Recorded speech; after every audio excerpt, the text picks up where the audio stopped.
ও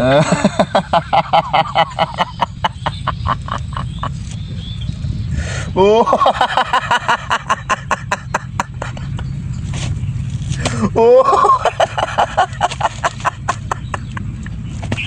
ও বন্ধুরা, ও বন্ধুরা, ও আল্লাহ, আমি পাগল হয়ে গেছি, আমি পাগল। বন্ধুরা, আসসালামু আলাইকুম বন্ধুরা। আমি পাগল হয়ে গেছি বন্ধুরা, আমি পাগল, সত্যিকার অর্থে বন্ধুরা আমি পাগল হয়ে গেছি। কাদের কাছে আমি পাগল বন্ধুরা?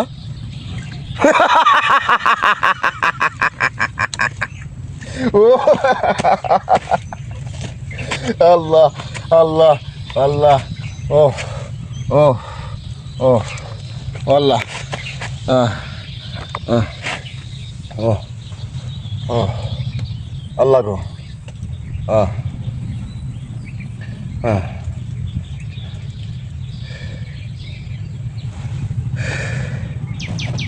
বন্ধুরা আমি পাগল, আমি পাগল, সত্যিকার অর্থে বন্ধুরা আমি পাগল। কাদের কাছে আমি পাগল এটাকে একবার ভেবে দেখেছেন? আমি এই ডিজিটাল প্ল্যাটফর্মে যে কন্টেন্ট তৈরি করি, যে কথাবার্তা আপনাদের সামনে বলি, এই জন্য অনেক ভাই বন্ধু ফলোয়ার হয়তো আমাকে মনে মনে ভাবছেন যে আমি পাগল। কিন্তু অবাক করা বিষয় কি জানেন? কোন জায়গাটা থেকে ভালো লাগে এটা কি আপনারা জানেন? জানেন না। আসলে ভালো লাগে ওই জায়গাটা থেকে যে দিন শেষে, বেলা শেষে আপনি আমাকে ভালোবাসেন। বন্ধুরা বুঝতে পেরেছেন? যতই আমাকে পাগল বলেন আর যতই আমাকে ছাগল বলেন, যাই যা বলেন না কেন, আমি একটা জিনিস লক্ষ্য করে দেখেছি বন্ধুরা, যে দিন শেষে এখানে যারা আমার ভাই বন্ধু ফলোয়ার সাবস্ক্রাইবার আছেন, সবাই আমাকে প্রচণ্ড পরিমাণ ভালোবাসেন। যদি আমাকে ভালো না বাসতেন, যদি আমাকে ভালোবাসা না দিতেন, তাহলে এই ডিজিটাল প্ল্যাটফর্মে আমি টিকে থাকতে পারতাম না। সত্যিকার অর্থে বন্ধুরা এইটাই সত্য কথা। হ্যাঁ, তবে একটা পয়েন্ট আছে, একটা পয়েন্ট আছে। কিছু মানুষের কাছে আমি পাগল, কিছু মানুষের কাছে আমি পচা শামুক। বন্ধুরা বুঝতে পেরেছেন? কিছু মানুষের কাছে আমি পচা শামুক, এ সমাজের গর্ধপ। সেই মানুষগুলো কারা জানেন? শোনেন, একটু কানে কানে বলি। সেই মানুষগুলো হচ্ছে এই সমাজের দুর্নীতিবাজ, যারা মানুষের পকেট কাটে, যারা এই সমাজের বড় বড় ঘুষখোর, যারা ঊর্ধ্বতম কর্মকর্তা, বড় বড় যারা অফিসার, যারা এই পাবলিকের পকেট কাটে, যারা এই দেশটাকে ধ্বংস করে উপরে পাড়ি জমাচ্ছে, কোটি কোটি টাকা মানি লন্ডারিং করে উড়ে যাচ্ছে, তাদের কাছে আমি পচা শামুক। বন্ধুরা অসুবিধা নাই তো তাদের কাছে পচা শামুক হতে। আমার লাগবে দিন শেষে এখানে যারা ভাই বন্ধু ফলোয়ার সাবস্ক্রাইব আছেন তাদের ভালোবাসা হলে, আর মহান আল্লাহ তাআলার যদি রহমত থাকে, ব্যাস আমার যথেষ্ট। আমার আর কোনো কিছুর দরকার নাই। কিন্তু যারা আমাকে পাগল বলছেন, এই যে সমাজের যারা ঊর্ধ্বতম কর্মকর্তারা, কোনো অসুবিধা নাই, কোনো সমস্যা নাই। কেননা এই বুকের ভিতরে অনেক কষ্ট জমা আছে, অনেক ধিক্কার জমা আছে। আমি আজকে এই ডিজিটাল প্ল্যাটফর্মে বলে গেলাম, আজকে থেকে ওই সব মানুষের কাছে আমি একটা পচা শামুক, ওই সব মানুষের কাছে আমি একজন কি বলবো, মানে বিগ হাউস, যারা ঘুষের মাধ্যমে এই দেশটাকে পঙ্গু করে দিচ্ছেন। আমি আমার মায়ের স্বপ্নটা পূরণ করতে পারি নাই। বুঝতে পেরেছেন বন্ধুরা? 5 বার চাকরি হয়েছে, সরকারি চাকরি হয়েছে 5 বার। বিভিন্ন জায়গায় বিভিন্ন প্ল্যাটফর্মে অ্যাপ্লাই করেছি। প্রত্যেকটা জায়গায় আমাকে বলেছে, হ্যাঁ ভাই আপনার চাকরি হবে, কোনো সমস্যা নাই। পুলিশেও একবার অ্যাপ্লাই করেছি, পুলিশেও চাকরি হয়ে যায়। কিন্তু প্রত্যেকটা জায়গায়, প্রত্যেকটা স্থানে আমি ঠেকে গেছি, আমি আটকিয়ে গেছি। কোথায় জানেন বন্ধুরা? ঘুষের বেড়াজালে, ঘুষের জন্য আমি আটকে গেছি। আজকে আমি আমার মায়ের স্বপ্নটা পূরণ করতে পারি নাই এই ঘুষখোরদের জন্য। এই ঘুষখোর বড় বড় ঊর্ধ্বতম কর্মকর্তারা যারা আছেন এই সমাজে, তাদের জন্য।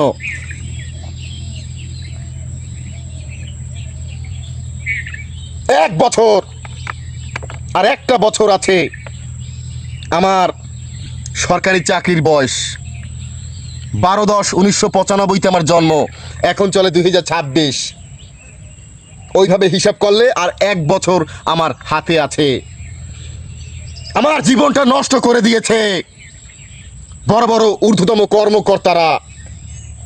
কারণ আমার মায়ের একটা স্বপ্ন ছিল যে ছোট পোস্টে হোক, তৃতীয় শ্রেণীর পোস্টে হোক, বড় পোস্টে হোক, মাঝারি পোস্টে হোক, যে পোস্টে হোক, বাবা তোকে কষ্ট করে মানুষ করেছি, কাজ করে মানুষের বাড়ি কাজ করে তোকে পড়াশোনা করিয়েছি। আমার স্বপ্ন তুই একটা সরকারি চাকরি করবি। কার কথা বলছি? এটা আমার মায়ের স্বপ্ন, মায়ের। বন্ধুরা বিশ্বাস করেন, আবেগবশত হয়ে মনের সত্য কথাটা আপনাদের সামনে শেয়ার করছি।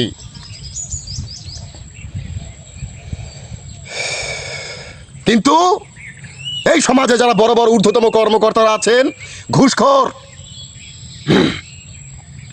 তাদের জন্য আমার চাকরিটা শেষ পর্যন্ত আর হয় নাই। আমি কিন্তু কয়েক জায়গা অ্যাপ্লাই করেছি, আমার চাকরি হয়েছে। বলেছে তুমি 5 লাখ টাকা ঘুষ দাও, কেউ বলেছে তুমি 7 লাখ টাকা ঘুষ দাও, কেউ বলেছে তুমি 10 লাখ টাকা ঘুষ দাও, কেউ বলেছে তুমি 12 লাখ টাকা ঘুষ দাও, তোমার চাকরিটা হয়ে যাবে। কিন্তু আমি তো গরিব মানুষ, দিন আনি দিন খাই। অনেক কষ্ট করে আমার মা আমাকে পড়াশোনা করিয়ে বড় করেছেন। অনেক সরকারি চাকরিতে ছোট ছোট পোস্টে অ্যাপ্লাই করেছি, ছোট্ট ছোট স্থানে, যে দুমুঠো দুবেলা ভাত খেয়ে বাঁচবো, সাধারণভাবে থাকবো। কিন্তু বিশ্বাস করেন বন্ধুরা, আমার চাকরি হয়েছে, কিন্তু বলেছে যে স্যারকে খুশি করতে হবে, স্যারের টেবিলে কিছু টাকা দিতে হবে, কাউকে বলা যাবে না, গোপনে গোপনে, ওপেনে না। টাকার অ্যামাউন্ট কত? 5 লাখ, 7 লাখ, 8 লাখ, 10 লাখ। এই টাকাটা আমি ম্যানেজ করতে পারি নাই বিধায় আমার কপালে সরকারি চাকরি জোটে নাই, হয় নাই সরকারি চাকরি। আমি আমার মায়ের স্বপ্নটা পূরণ করতে পারি নাই বন্ধুরা। এইটা হচ্ছে আমার জীবনে একটা বড় ব্যর্থতা, যার কারণে আমি সেই থেকে শপথ নিয়েছি যে যে সকল ঊর্ধ্বতম কর্মকর্তা ঘুষখোর আছে সমাজে, যাদের জন্য আমার চাকরিটা হলো না, যে ঘুষের বেড়াজালে আটকিয়ে আমি আমার মায়ের স্বপ্ন পূরণ করতে পারি নাই, আজকে থেকে তাদের পিছনে আমি লাগবো। তারা হচ্ছে আমার শত্রু, আর আমি হচ্ছি তাদের জন্য পচা শামুক। আমার হাতে কিন্তু আছে আর 1টা বছর। এই 1টা বছর চলে গেলে আমি আর কোনোদিন সরকারি চাকরি পাবো না, কারণ আমার তো বয়স শেষ হয়ে যাবে। এই জন্য বন্ধুরা, এই ডিজিটাল প্ল্যাটফর্মে এসে আমার বুকের ভিতর একটা কষ্ট আছে, চাপা কষ্ট। সেই চাপা কষ্টটা হচ্ছে আমি এই সমাজের দুর্নীতি দেখতে পারি না, ঘুষখোর অফিসার দেখতে পারি না, বড় বড় ঊর্ধ্বতম কর্মকর্তাকে দেখতে পারি না, সইতে পারি না। সারা গায়ে অ্যালার্জি উঠে যায়, চুলকানি উঠে যায় এই সব অফিসারদেরকে দেখলি। কারণ আমি ছোট্ট একটা চাকরি চেয়েছিলাম, অনেক কষ্ট করে পড়াশোনা করে এই পর্যন্ত এসেছি, সেই চাকরিটা আমার হয় নাই, হয়েও হয় নাই যখন আমি ঘুষ দিতে পারি নাই। সেই থেকে আমি ক্ষিপ্ত। বড় বড় যারা এই সমাজে ঊর্ধ্বতম কর্মকর্তারা আছে, তাদের জন্য সব সময়ের জন্য আমি জিরো টলারেন্স ঘোষণা করে যাব এই ডিজিটাল প্ল্যাটফর্মে। সে যে হোক, জন্মেছি যখন মরতে তো হবেই, যদি মরি বীরের বেশে মরব। আমার যারা সাবস্ক্রাইব ভাই বন্ধু ফলোয়ার আছেন, আপনারা হয়তো এরকম সমস্যায় পড়েছেন, দয়া করে আপনার গুরুত্বপূর্ণ মতামতটি, মনের বক্তব্যটি এই কমেন্ট ইনবক্সে তুলে ধরবেন যে আমার মতো শিকার আপনারাও হয়েছেন কি না। যতদিন আমার আয়ু আছে আর যতদিন এই ডিজিটাল প্ল্যাটফর্মে মহান আল্লাহ তাআলা আমাকে কথা বলার সুযোগ করে দেবে,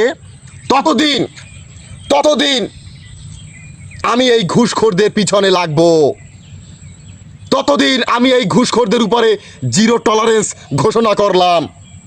আমার চোখে যেটা বাঁচবে সেটা ওপেন ক্যামেরা হোক আর এই গোপন ক্যামেরা হোক, আমি তুলে ধরবো, আমি ছড়িয়ে দেবো ওই ডিজিটাল প্ল্যাটফর্মে, সেটা ওপেন ক্যামেরায় বা এই গোপন ক্যামেরায়।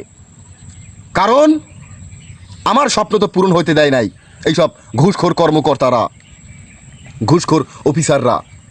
আমার মায়ের স্বপ্নটা পূরণ হতে দেয় নাই। আজকে আমি আমার ফ্যামিলির চাহিদা সঠিকভাবে পূরণ করতে পারছি না। আমার এখন আয়ের চেয়ে ব্যয় বেশি। একটি কোম্পানিতে চাকরি করি, হ্যাঁ, তবে কোম্পানিতে চাকরি করে এখানে এসে দেখেছি যে সততার সাথে কিভাবে টাকা উপার্জন করা যায়, এই একটা প্লাস পয়েন্ট কোম্পানির জগতে আছে। যারা কোম্পানির সেলসম্যান তারা জানে যে মাস গেলে যে বেতনটা পায়, সেই বেতনটা কত কষ্টের পরে পায়, কতটা ত্যাগ তিতিক্ষার পরে সেই বেতনটা হাতে পায়। আজকে সেই জগতে আমি আছি, সেলসম্যান। তাতে আমার দুঃখ নাই, মহান আল্লাহ তাআলা এখানে হয়তো আমার রিজিক লিখেছেন, কিন্তু কথা হচ্ছে আমার চোখের সামনে অনেক অযোগ্য লোকের চাকরি হয়েছে।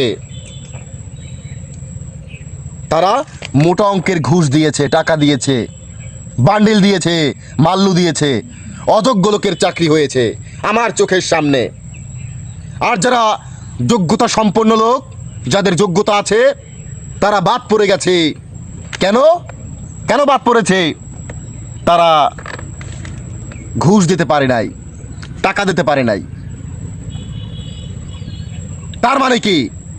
ঘুষের বেড়া জালে এই সমাজের যোগ্যতা সম্পন্ন লোকগুলা সব অযোগ্য হয়ে যায়, আর অযোগ্য লোকগুলা টাকা দিয়ে, ঘুষ দিয়ে চাকরি নেয়, সরকারি চাকরি। তারপরে ওই চেয়ারে বসে তো ঘুষের বাণিজ্যই শুরু করে। কারণ ওই যে ঘুষ দিয়ে চাকরি নিয়েছে, তারও তো এই টাকাটা উঠাইতে হবে। মানে কি? ওই দুর্নীতি থেকে জন্ম, দুর্নীতি থেকে শুরু, আবার সেই টেবিলে বসে আবার দুর্নীতি। আর ল্যাংটা হয়ে যাচ্ছে আমার এই সোনার বাংলাদেশটা। সেই থেকে আমি শপথ নিয়েছি যে যেখানেই আমি দুর্নীতি দেখব, বিশেষ করে যারা বড় বড় ঊর্ধ্বতম কর্মকর্তারা আছেন, তাদেরকে আমি এই ডিজিটাল প্ল্যাটফর্মে সমাজে তুলে ধরবো। সেটা হোক গোপন ক্যামেরায়, হোক ওপেন ক্যামেরায়। তাদের কাছে আমি পাগল, কোনো সমস্যা নাই। তাদের কাছে আমি ছাগল, কোনো সমস্যা নাই। আমার কথা হচ্ছে, এখন আমি দিন আনি দিন খাই, দিন মজুর, 2 টাকার কর্মচারী, লেবার, সেলসম্যান। আমি এখন হালাল খাই, হালাল। এই বুকের ভিতরে সাহস আছে, মাথার গাম পায়ে ফেলে খাই। ঘুষ দিতে পারি নাই বিধায় সরকারি চাকরি হয় নাই। যদি ঘুষ দিতাম হয়তো বা হতো। তা যাই হোক, কষ্টের জায়গায় রয়ে গেছে, আর আমি আমার মায়ের স্বপ্ন পূরণ করতে পারি নাই। আর সবচেয়ে বড় কথা, মহান আল্লাহ যেটা করে বান্দার ভালোর জন্য করে, কথা সোজা। তাই মেনে নিয়েছি এই সমাজের বাস্তবতা, এই দুনিয়ার বাস্তবতা। কারণ বিচারপতি তোমার কাছে বিচার না পেলে কোথায় বিচার পাবো আমি, কার কাছে গেলে? ওই মহান বিচারপতি যেটা করবেন সেইটাই। আমি গুটি গুটি পায়ে এগিয়ে যাব, কোনো সমস্যা নাই। আমি এই ভিডিওর মাধ্যমে ঘোষণা করলাম, যারা এই সমাজের দুর্নীতিবাজ আছেন, বড় বড় ঊর্ধ্বতম কর্মকর্তারা আছেন, তাদের বিরুদ্ধে আমি জিরো টলারেন্স ঘোষণা করলাম। জিরো টলারেন্স ঘোষণা করলাম। আমি আমার মায়ের স্বপ্ন পূরণ করতে পারি নাই, আজকে থেকে এই সমাজে আমি একটা অ্যালার্জি, আমি একটা খোসপাসরা, আমি একটা পচা শামুক, যাই যা বলেন না কেন, কোনো সমস্যা নাই। আমার মতো ভুক্তভোগী আরও 10টা ভাই বন্ধু না হয়, সেই চেষ্টা আমি করে যাব। আমি আমার দেশকে ভালোবাসবো, আমি আমার সোনার দেশকে ভালোবাসবো, তাতে যা হওয়ার হবে, নো প্রবলেম। আপনারা পিছিয়ে বসে বা যে পিছিয়ে বসে যে যা যা গালাগালি করুক না কেন, যা বলে বলুক, কোনো সমস্যা নাই। এই একটা বছর চলে গেলে আমি হারিয়ে যাব সরকারি জগৎ থেকে। তো যাই হোক বন্ধুরা, কথা হয়তো অনেক বলে ফেলেছি, যদি কোনো ভুল ত্রুটি হয় ক্ষমার দৃষ্টিতে দেখবেন, কারণ আমি তো পাগল। আমি কি? আমি পাগল।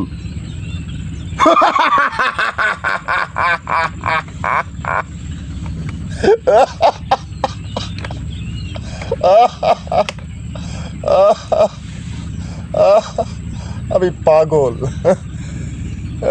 আল্লাহ,